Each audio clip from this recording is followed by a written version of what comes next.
My name is Alyssian Vissat. I go by Allie.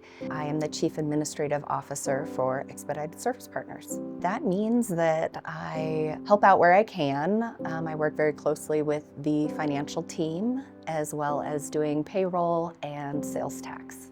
The people are my favorite.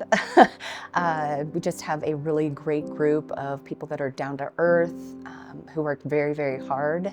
I think with ESP, being family, not just saying it, when we can get together, because obviously we have multiple locations and everybody's kind of spread out. Quite a few of them have the same likes or whatever, whether it's like golf or things like that, and hitting each other up if they happen to be in town. And also getting tips and pointers from each other.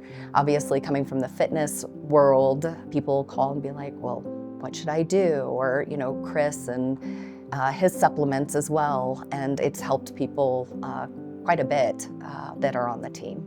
Chris is very proud of the team. I can feel less stress knowing that things are going to get done. He also has become less hands-on in a good way. Carrying all those roles starts to beat you down because you're just one person. So the team that he has built has taken on a lot of that and made it easier for him to do what he does best.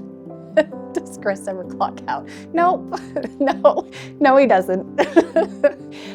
He's available 24/7. It doesn't matter what is going on. I don't think it was last Christmas Eve, but the Christmas Eve before, he got called out because somebody needed some heat. So he went and did that and came back and enjoyed some Christmas. So it doesn't matter when, where, what, he's there.